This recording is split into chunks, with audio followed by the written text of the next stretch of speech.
인사 시간도 맞습니다. 여러분 시간을 낭비해드릴 느리지만 쿨한 과학 랩미팅입니다. 반갑습니다, 교수님들.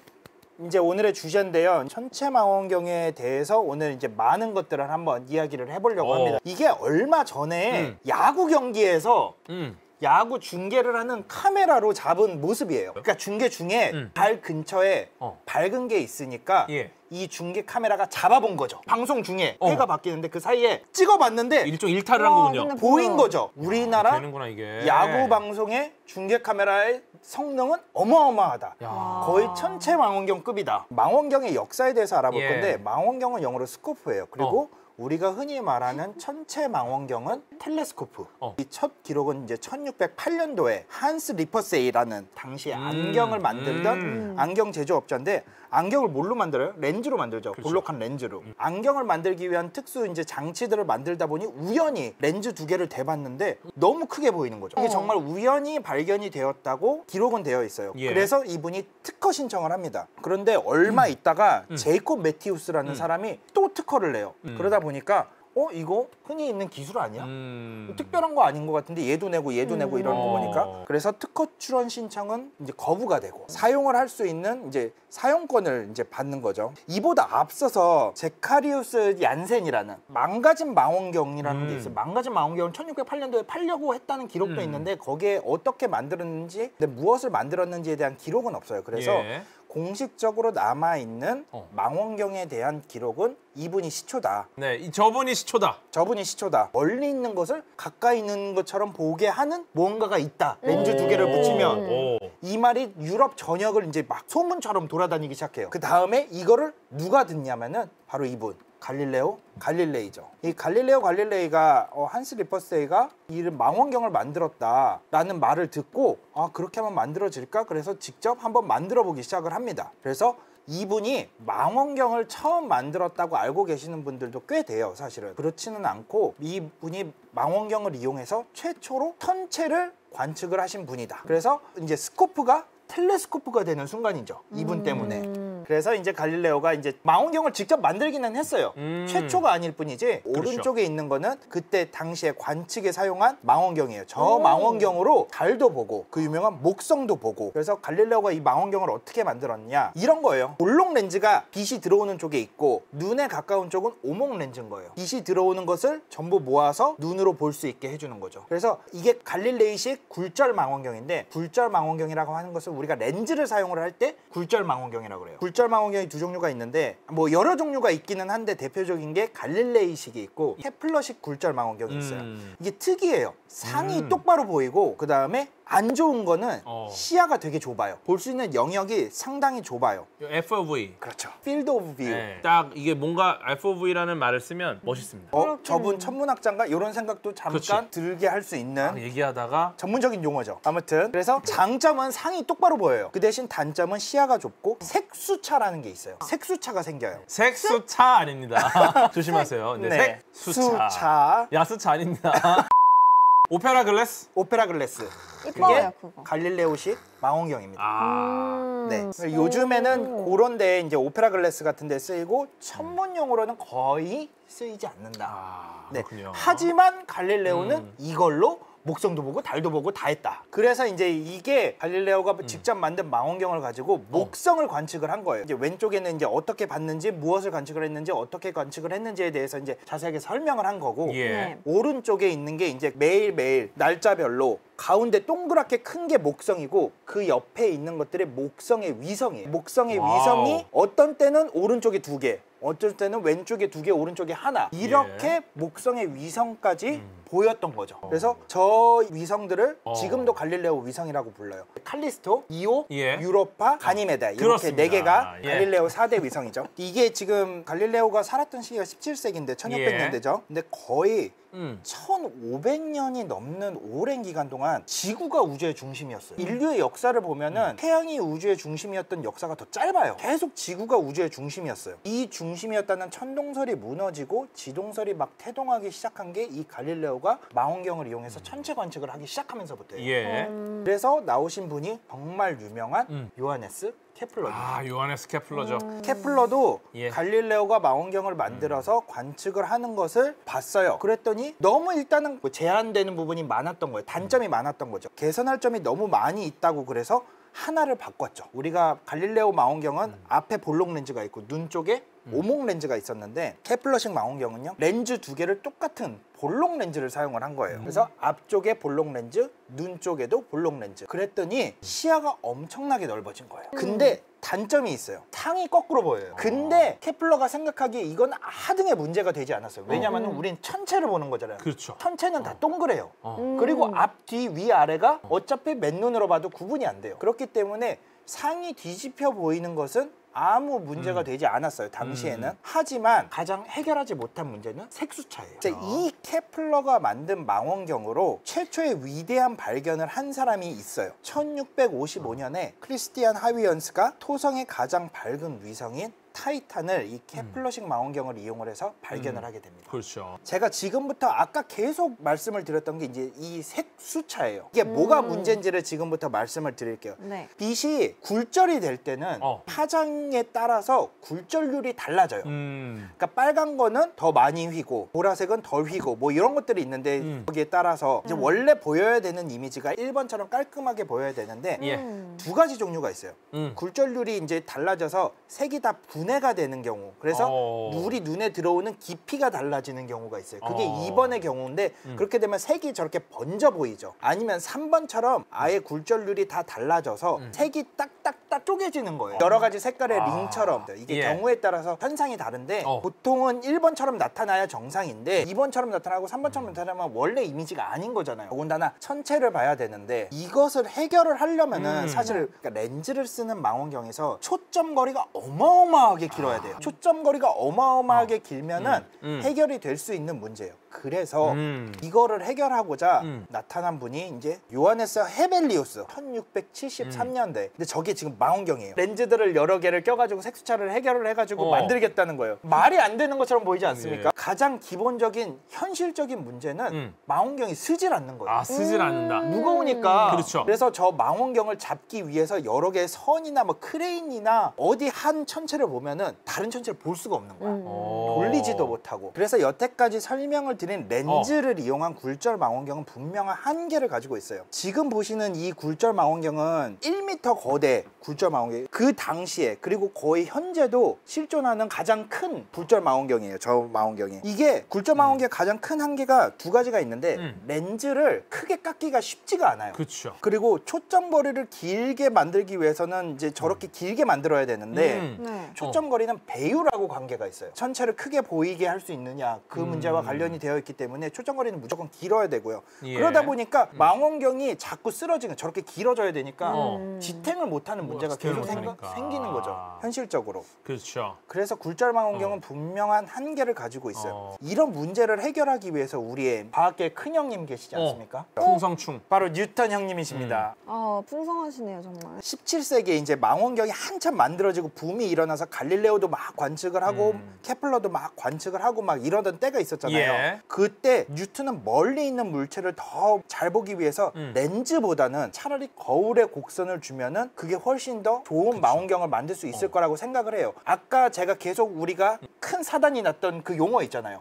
그 용어는 굴절에만 일어나는 현상인 거예요. 근데 반사에는 그 현상이 없어요. 그렇죠. 그렇기 때문에 그 문제를 깔끔하게 해결을 할 수가 있는 거죠. 반사 망원경은. 네. 뉴턴이 거의 일생의 연구를 했던 게 빛의 연구 아니겠습니까? 그렇죠. 빛을 연구를 했어요. 그래서 예. 이분이 또 알아낸 것 중에 하나가 빛은 입사각하고 반사각이 같다는 걸 알아냅니다. 이거를 이용을 하면은 렌즈에서 빛이 움직이는 효과를 만들어낼 수 있겠다. 그래서 거울을 이용을 하면은 된다. 뉴턴이 최초의 반사 망원경을 만들어냅니다. 오른쪽에 보시면은 바로 뉴턴식 반사 망원경이라고 합니다. 저게 이제 1668년도에 이게 다 망원경이 어떻게든 개발되고 만들어지고 발전되고 한 건 다 1600년대예요. 이게 뉴턴식 망원경이에요. 그러니까 빛이 들어오면은 거울을 이용을 하면 빛이 반사가 되는 거예요. 근데 끝에 있는 거는 오목하게 거울이 돼 있어서 빛이 다른 쪽으로 반사가 되게. 근데 그 중간에 한쪽에 우리가 흔히 보는 거울을 일반 비스듬하게 거울. 놓는 거죠. 예. 왜? 입사각하고 반사각이 같다는 걸 알고 들어오는 빛이 모두 우리 눈 쪽에 들어오도록 빛을 조절을 하는 거죠. 저 각도로 평평한 걸로. 그래서 저게 최초의 반사 망원경인 거죠. 처음 만들었으니까 제일 단순하게 만들었겠죠. 작동만 되게. 그래서 제일 단순하고 경제적으로 만들 수 있기 때문에 예. 많은 아마추어 전문가들이 망원경을 직접 만드시는 분들이 계세요. 그런 분들이 대부분 저 뉴턴식 망원경을 사용합니다. 이게 뉴턴식 망원경이에요. 아마추어 전문가들이 직접 만드는 망원경들이 다 이런 식의 뉴턴식 망원경을 쓴다. 이거 말고도 이제 여러 가지 방법들이 있거든요. 다음에 이제 나온 게 그레고리안식 망원경. 그레고리안식 망원경은 똑같은데 이제 처음 빛이 반사되는 걸 우리가 주경이라고 그러고 그 뒤에 우리 눈에 들어오도록 하게 만드는 걸 부경이라고 그래요. 둘 다 오목하게 깎은 거예요. 그래서 중간을 뚫어놨죠. 그래서 반사된 빛이 우리가 직접 볼 수 있게. 그리고 우리가 흔히 쓰는 카세그레인 방식인 거예요.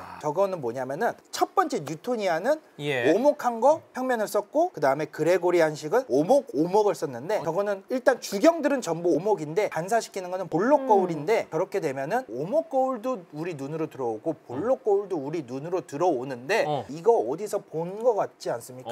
바로 야. JWST가 딱 이 방법이죠. 제임스 웹. 큰 망원경들이 다 주경인 거죠. 첫 번째로 저 금색에 다 와서 부딪힙니다. 그 다음에 저 부딪힌 빛들이 저 이렇게 대 같은 게 나와 있죠. 거기에 다 모입니다. 요 가운데 구멍이 있어요.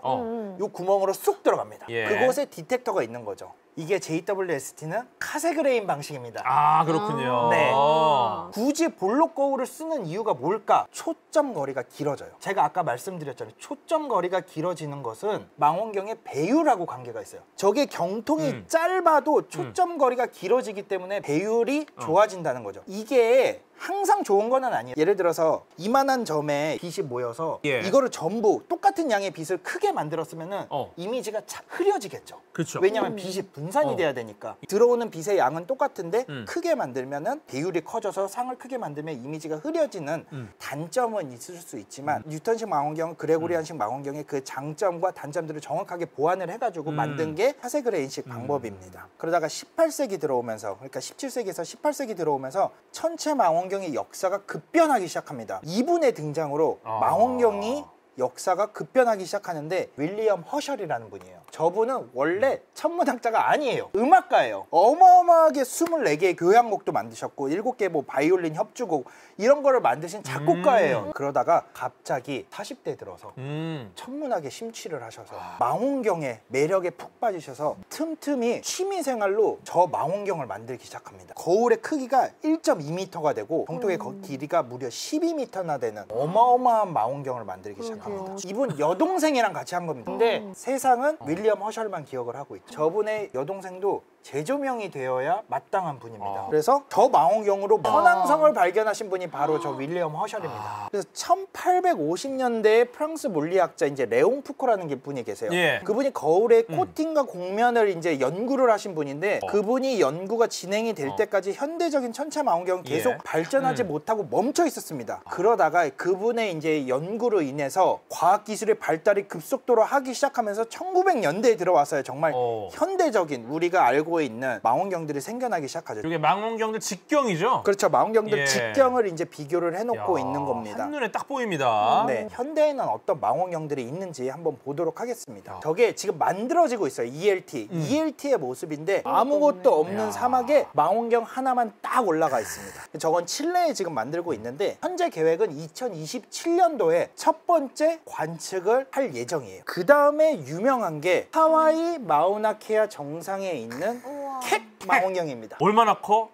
물론 사람 이름입니다. 네, 저 가운데 보이는 게 캣 망원경이고 쌍둥이 망원경이에요. 두 개로 구성이 되어 있어요. 그렇죠. 맨 왼쪽에 있는 거는 CFHT라고 해서 다른 망원경이고요. 이건 제가 2019년도에 저곳에 관측을 갔을 때 직접 찍으신 사진. 직접 찍은 사진입니다. 저 사용료가 굉장히 비싸지 않습니까? 엄청나게 비싸죠. 예. 그 많은 걸 감당을 하면서도 해야 되는 이유가 저 망원경이 어마어마한 성능으로 인해 얻어낼 수 있는 데이터가 지불한 돈보다 더 값어치가 있기 그러니까요. 때문에 예. 저희가 기꺼이 지불을 하고서라도 저 망원경을 맞아요. 이용을 해서 예. 관측 데이터를 얻어내는 거죠. 제가 직접 이 올라가면서 이제 찍은 모습이에요. 저렇게 관측소 내부는 제가 지금 관측하던 장면인데 예. 저렇게 여러 대의 컴퓨터하고 모니터들을 이용을 해서 직접적으로 관측을 하고요. 캥 망원경은 저렇게 이제 쌍둥이 망원경인데 예. 지금 보이시는 것처럼 저는 저 장면을 봤거든요. 레이저를 쏴요. 저 레이저를 왜 쏘냐 하면은 현재의 대기 상태를 분석을 하기 위해서 레이저를 쏘는 거예요. 저 레이저를 쏘고 돌아오는 빛을 통해서 현재의 대기 상태, 그러니까 난류가 있는지 그다음에 대기가 흔들리는지, 왜 우리가 한 밤하늘의 별을 보면은 별빛이 반짝반짝 거리잖아요. 그래서 저 레이저를 이제 적응 제어 광학이라고 저게 아주 상당히 진보된 기술이거든요. 우리가 흔히 보는 관측을 한 이미지가 저런 상태예요. 그런 저런 상태인데 점점 좋아지죠. 저 레이저를 통해서 대기 상태를 분석을 한 다음에 노이즈를 빼는 거예요. 이 캑 망원경이 헷갈리면 안 되는 게 이름이 같아서 남극에 캑 어레이라는 게 있어요. 다른 망원경이에요. 예. 저거는 이제 전파 망원경이고요. 저거는 이제 남극에 있는 캑 어레이라고 하는데 예. 우리나라 10,000원권에 예. 전 지폐를 통틀어서 유일하게 현대 문물이 있는 게 10,000원권이고 오른쪽에 희미하게 보이는 게 있지 않습니까? 고연산 망원경이죠. 천문대입니다. 예. 저 저거요. 망원경이 들어있는 거예요, 10,000원짜리에. 그래서 유일하게 현대 문물이 들어있어요. 배경으로 있는 그 별자리 같은 경우에는 예. 천상열차 분야지도라고 그쵸. 그래가지고 조선시대에 만들어진 우리나라의 고유 별자리 지도입니다. 예. 최초로 별의 밝기까지 묘사를 한 지도예요. 그렇죠. 굉장히 대단하고 예. 정밀하게 만들어진 그렇죠. 지도예요. 그러면 어떻게 이 천체들을 볼 수 있느냐? 눈으로 본다는 것은 우리가 지금 보는 것과 가시광선이죠. 가시광선 영역이 있는 거예요. 지금 가운데 빨주노초 파남보가 있듯이 저기가 조금 뚫려 있기 때문에 우리가 이제 우주에서 들어오는 빛이 저 가시광선 영역에서만 우리가 관측을 할 수 있는데 저 가시광선 영역보다 더 뚫려 있는 데가 있어요. 오른쪽에 거기가 바로 전파입니다. 그렇죠. 전파. 근데 저 전파 영역대가 우주에서 완전히 아주 깨끗하게 어디서도 걸러지지 않고 들어올 수 있기 때문에 지상에서 사용할 수 있는 망원경이 두 가지 종류가 있어요. 대표적인 게 가시광선 영역에 볼 수 있는 광학 망원경, 그 다음에 저 전파 망원경, 두 가지가 대표적인 천체 망원경입니다. 예. 지상에서 쓸 수 있는. 그렇습니다. 최근에 우리가 가장 많은 전파를 볼 수 있는 게 자율주행 자동차. 이것이 전파를 이용하거든요.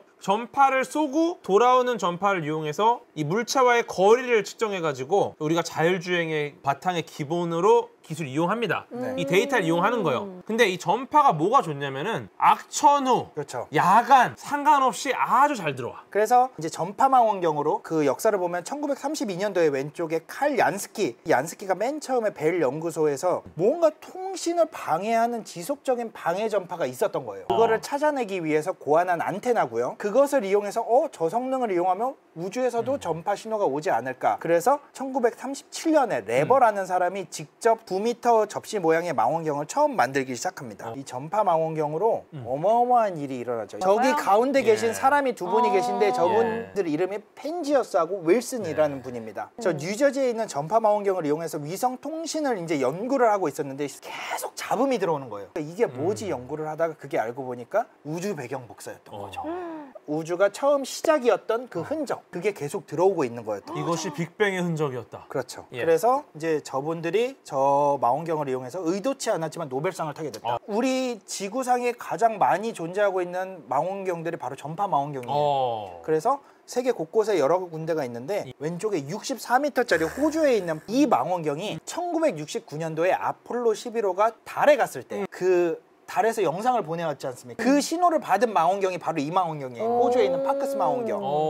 그리고 오른쪽에는 미국의 웨스트 버지니아에 있는 그린뱅크 망원경. 이 전파 망원경을 아까처럼 크게 한 대처럼 쓸 수도 있지만 작게 만들어서 저거는 12m짜리 망원경이 이제 칠레의 아타카마 사막에 있는 알마라는 현존하는 지구상에 존재하는 최강의 망원경입니다. 저 망원경 어레이로 모든 거를 관측해요. 저게 우리가 2019년도죠. 블랙홀을 관측을 했던 주요 역할을 했던 망원경이 저 바로 알마에 있는 망원경인데 여러 개를 각 각기 다른 종류의 형태로 배열을 하면은 그 크기만큼 넓이가 넓어져요. 그래서 전파망원경의 특징이 한 개를 크게 만들 수도 있지만 여러 개를 쪼개서 몇 킬로미터로도 만들 그렇죠. 수가 있어요. 저게 서울에 연세대학교에 연세대학교. 있습니다. 연세대학교에 하나가 예. 있고 그다음에 울산에 울산대학교에 하나가 있어요. 그다음에 제주도에 한 군데가 있습니다. 그래서 저 세 개를 이용을 하면 연결을 하면 우리나라 남한만한 크기의 전파망원경을 쓴다고 생각을 하시면 돼요. 만약에 그러면은 저런 식으로 남한만한 사이즈를 만들 수 있으면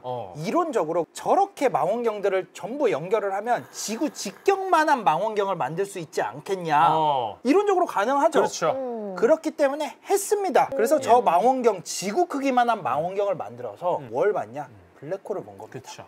온 지구에 있는 전파망원경들아, 우리 과학자들에게 힘을 줘. 원기옥이죠. 원기옥을 모은 거야. 그렇죠. 빛이 들어오는 양이 가시광선 영역이고 예. 이제 전파 영역에서 비었다고 그랬잖아요. 예. 적외선 영역은 사실 아주 조금 비어 있는데 만약에 우리가 지표면이 아닌 대기에서 찍는다면 적외선은 관측이 가능합니다.